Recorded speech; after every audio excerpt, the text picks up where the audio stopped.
3일간 계속해서 여호수아를 보았고 이제 오늘부터는 또 사사기를 몇 번 보게 됩니다.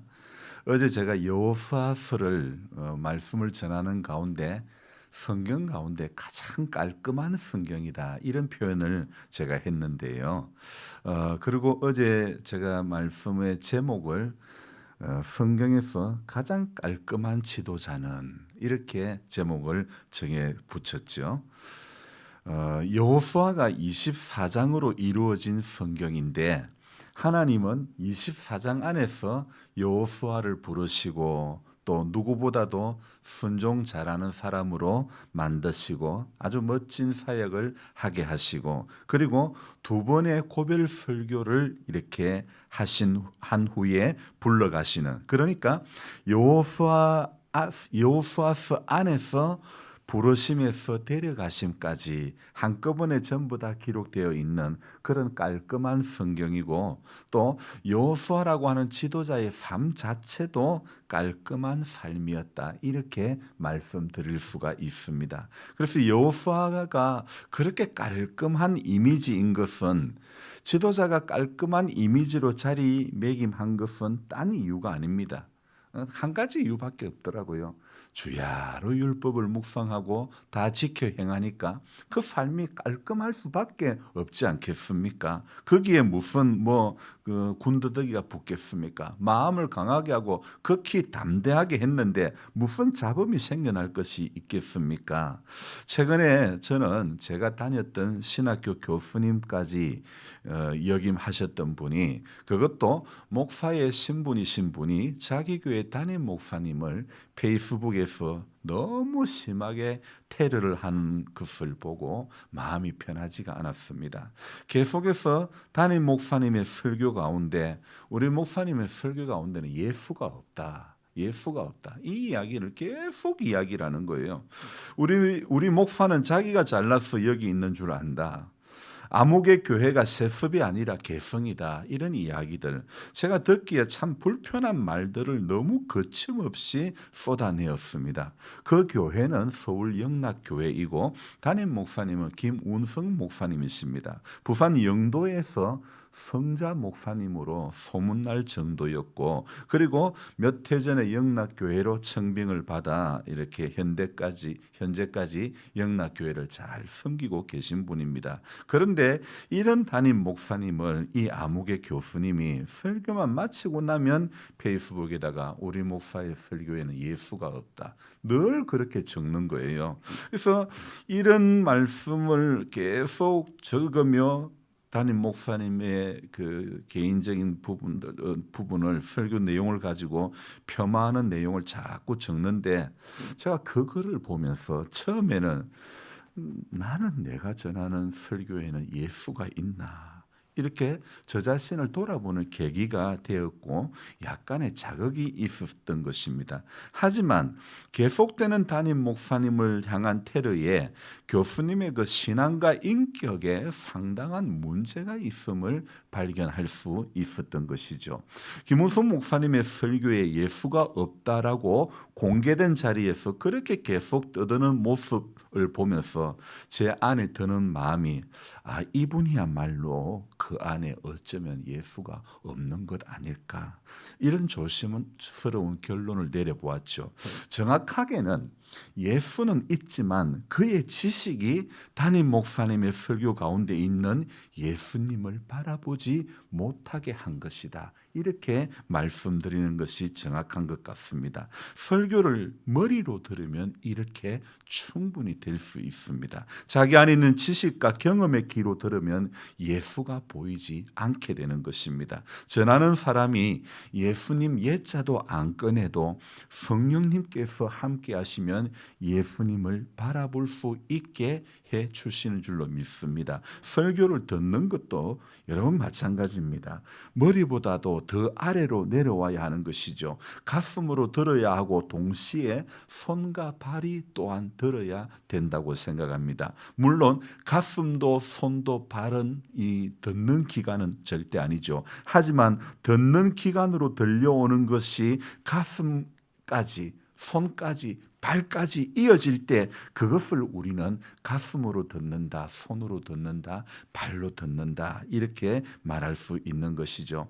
설교는 전하는 자도 듣는 자도 성령님에게 붙들려야 될 줄로 믿습니다. 그래서 오늘도 여러분이 매일 새벽에 이렇게 깨워서 오실 때마다 성령님 오늘도 내게 말씀을 주십시오. 그 기도를 꼭 잊지 않고 해야 되는 겁니다. 성령님 오늘도 내 안에 역사해 주시고 내 귀를 열어주시고 내 가슴을 열어주셔서 머리에만 알아서 입으로만 아멘하는 것이 아니라 하나님 내 가슴이 아멘하고 내 손이 아멘하고 내 발이 아멘하게 해 주십시오. 그런 기도를 꼭 해야 될 줄로 믿습니다. 그래서 정말 저같이 부족한 사람이 말씀을 전해도 성령 하나님이 역사하시니까 미국에 계시는 목사님의 마음을 움직여 주시고 캐나다에 계시는 목사님의 마음을 움직여 주시고 연락을 주시고 이렇게 교제하게 하시는 거예요. 저는 부족해도 성령 하나님이 저를 붙잡아 주시고 성령 하나님께서 듣는 우리 성도님들의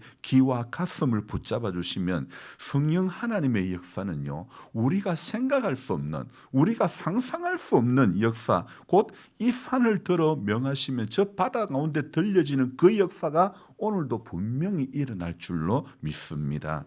그러므로 담임 목사님의 설교에 예수가 없다고 하시는 그 은퇴 교수님의 가슴에 저는 성령 하나님의 역사가 일어나기를 간절히 기도할 뿐입니다. 내 지식의 눈으로 내 경험의 눈에 붙들리면 예수님을 눈앞에 두고도 예수님을 예수님으로 발견하지 못하게 되는 것입니다. 예수님은요, 공생에 사역하실 때 이렇게 하셨습니다. 어린아이를 하나 세우고 이 소자에게 한 것이 곧 내게 한 것이다. 그런 말씀 하시지 않았습니까? 이 작은 자에게 한 것이 곧 내게 한 것이라고 그런 말씀. 그렇다면 설교 가운데 작은 아이 이야기하면 그게 예수님 이야기한 게 아니겠습니까? 누가 반박할 수 있겠습니까? 그래서 성경을 하나님의 말씀으로 믿는 우리들은 오늘도 귀가 아닌 가슴으로 하나님의 말씀을 받아야 될 줄로 믿습니다.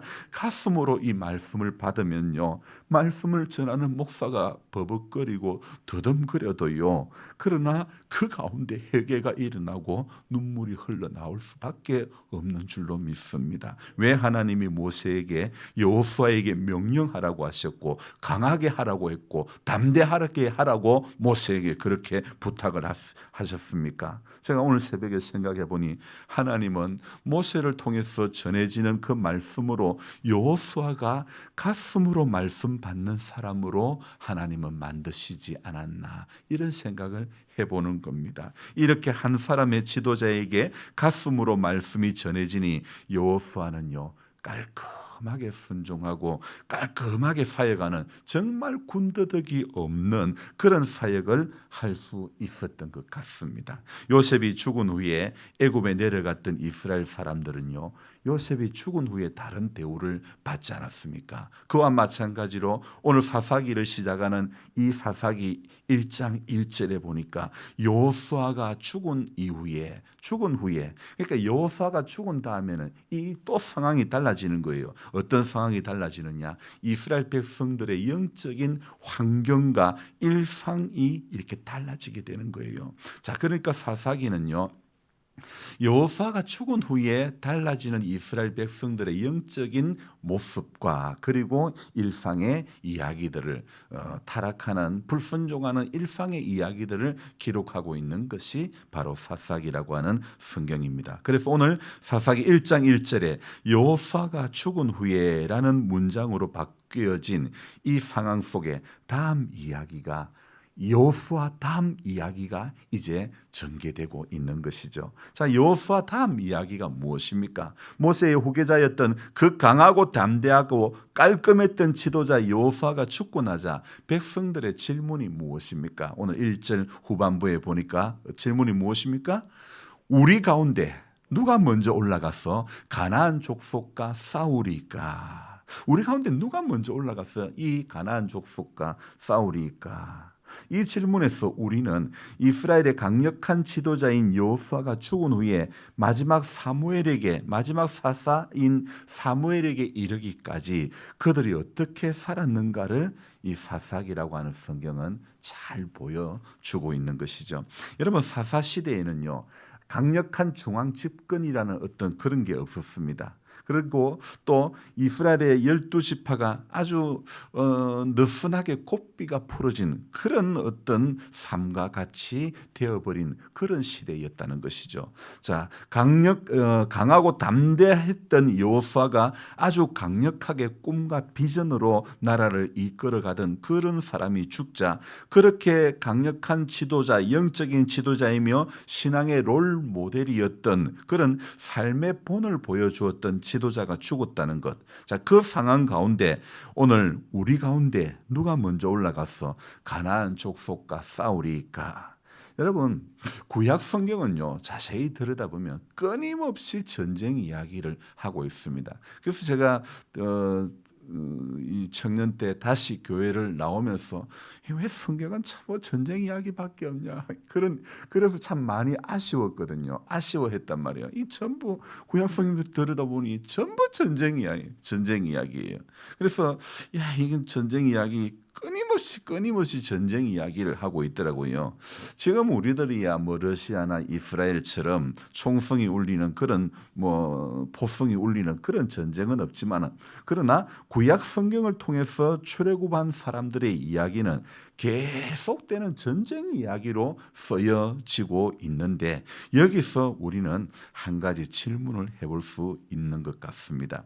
전쟁의 경험이 없는 우리에게 성경이 이렇게 전쟁 이야기로 가득하는 것, 전쟁 이야기가 많이 있다는 것은 그 수많은 전쟁을 통해서 우리 하나님께서 말씀하시고자 함이 있다는 것을 우리는 알아야 되는 것이죠. 또한 동시에 우리의 삶이요, 매일매일 영적인 전쟁이라는 것을 성경은 우리에게 알려주는 것입니다. 우리 개개인의 삶에 죄의 오는 정말 신앙생활하기 힘들고 어려운 문제들이 바로 우리가 싸워야 할 영적인 전쟁이다, 이렇게 말할 수 있는 것이죠. 하지만 성경이 우리에게 보여주는 것은 모든 전쟁에서 승리의 비결은요, 어떤 견고한 진지나 강한 칼이나 창에 있는 것이 아니라, 방패에 있는 것이 아니라, 정말 강력한 어떤 승리의 비결은요, 하나님과 동행하는 것이 가장 강한 인생의 승리의 비결이라는 것을 성경은 교훈하고 있는 것이죠. 우리 중에 누가 먼저 올라가서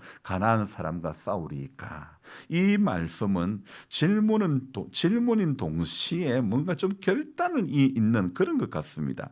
하나님 앞에 끊임없이 묻고 그분을 바라는 것이 바로 여러분 전쟁의 승리의 비결인 줄로 믿습니다. 다시 말씀드립니다. 하나님 앞에 묻고 또 묻는 것이 인생의 성공의 비결인 줄로 믿습니다. 누가 먼저 올라가서 가나안 족속과 싸우리까?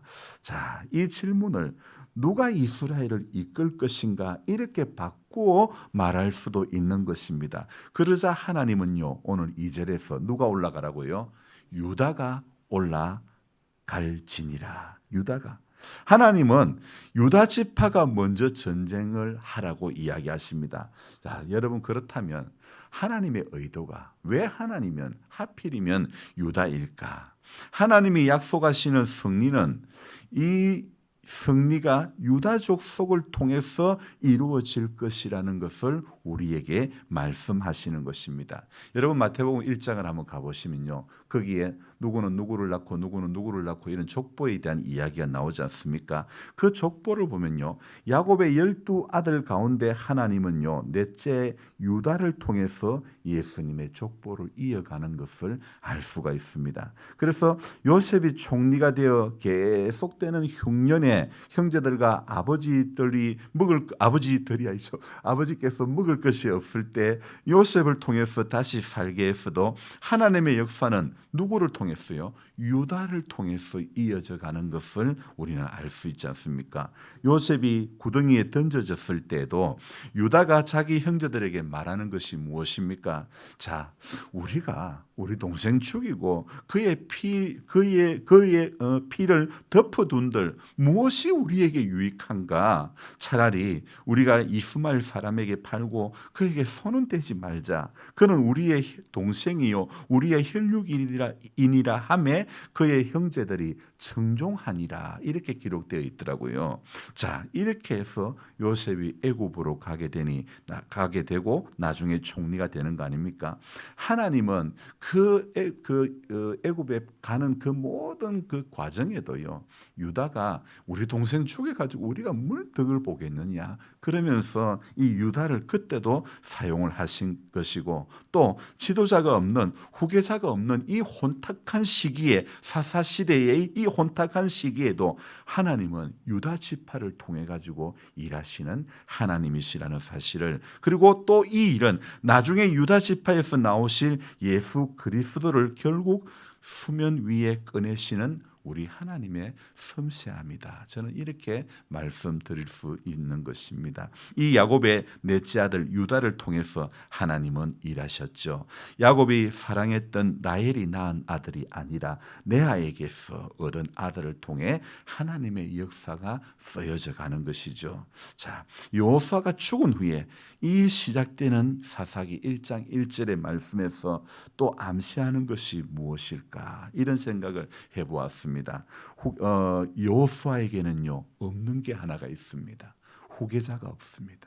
후계자가 없었지만 하나님은요 사람 누구 지도자가 없어도 그것과 상관없이 하나님의 약속과 하나님의 통치는 영원하다는 것을 우리에게 알려주고 있는 것이죠. 그래서 어떤 지도자가 없어도 하나님은 오늘도 우리 인생 가운데 일하시는 하나님이신 줄로 믿습니다. 그래서 이것을 알려주는 것이 바로 이 혼탁한 사사 시대에 일하시는 우리 하나님의 방법인 것 같습니다. 오늘도 이 하나님의 일하심에 저와 여러분들이 깊이 감사드리며 우리에게 닥쳐오는 매일의 영적인 전쟁을 잘 싸워가는 우리 모두가 되어져야 될 줄로 믿습니다. 여러분 이게요 총성이 울리지 않고 포성이 울리지 않다고 영적인 어떤 전쟁이 안 일어난 게 아닙니다. 지금 우리 안에는요 하루에도 수십 번, 수백 번, 수천 번 이 전쟁이 우리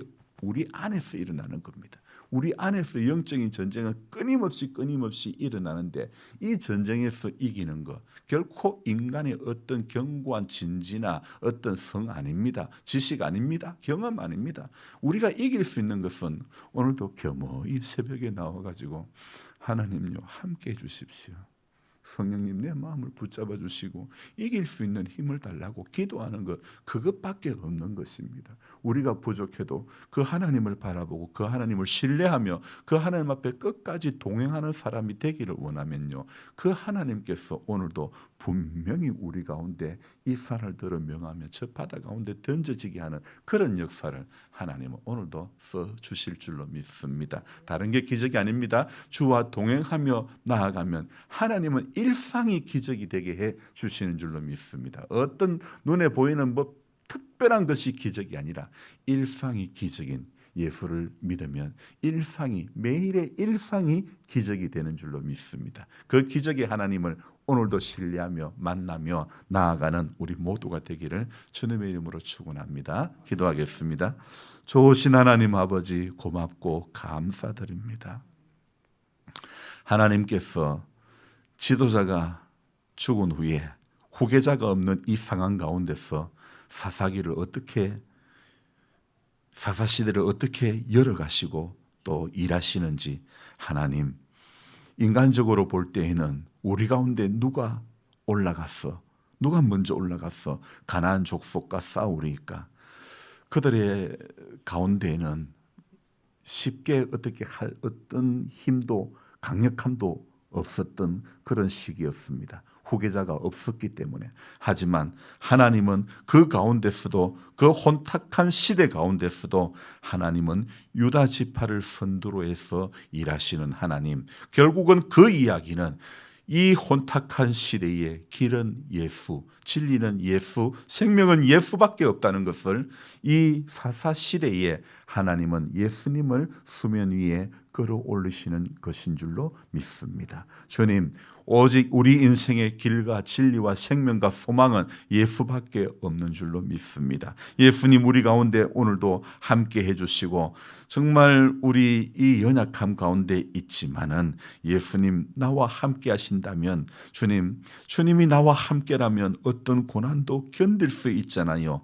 우리 찬송으로만 그치는 것이 아니라 우리 안에 이 믿음이 참 간절함으로 계속 남아 흘러가기를 소망합니다. 주님이 나와 함께 계심을 믿는다면 어떤 고난도 분명히 견딜 수 있는 줄로 믿습니다. 눈앞에 작은 시련 때문에 넘어지고 쓰러지고 어찌할까 후회하고 답답해하고 가슴을 치고 그런 어리석은 사람이 아니라 주님이 오늘도 나와 함께 하심을 내 안에 믿는 믿음이 있기를 소망합니다. 주님, 우리 주의 성령이 오늘도 부족하고 연약한 나를 붙잡아 주심으로 이날 하루에도 내 마음속에 일어나는 수많은 영적인 전쟁을 이길 수 있는 힘을 주옵소서. 그렇게 날마다 주님 사모하며 성령님의 내주하심을 사모하며 기도하며 나가는 모든 하나님의 백성들은 분명히 이기게 될 줄로 믿습니다. 세상에 어떤 환난과 혼탁함이 있다 할지라도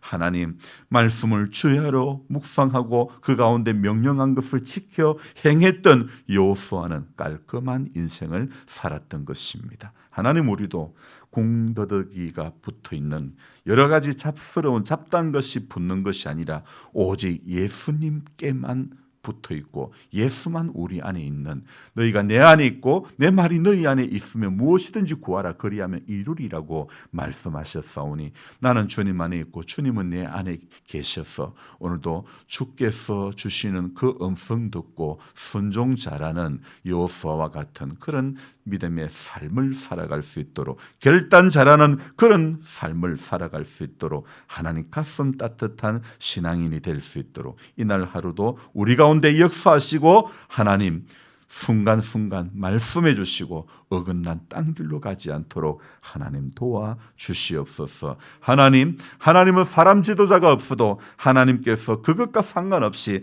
하나님의 약속과 통치는 영원하다는 것을 이 사사기를 통해서 우리에게 계속 보여주시고 또 말씀하시고 이루어 가시는 줄로 믿습니다. 그 하나님 신뢰하며 오늘도 주어진 환경, 이 상황 가운데서 약하고 넘어지는 자가 아니라 하나님, 우리 오늘도 모두가 이기는 임기교회 모든 성도님들 되게 해주시고 오늘도 방송으로 동참하시는 모든 분들에게도 하나님 이 은혜가 모두에게 있게 해 주시옵소서. 감사를 드리며 예수님의 이름으로 기도드리옵나이다. 아멘. 간절한 마음으로 주여 부르고 기도합니다. 주여, 주여, 주여. 좋으신 하나님 감사드립니다. 하나님의 은혜와 사랑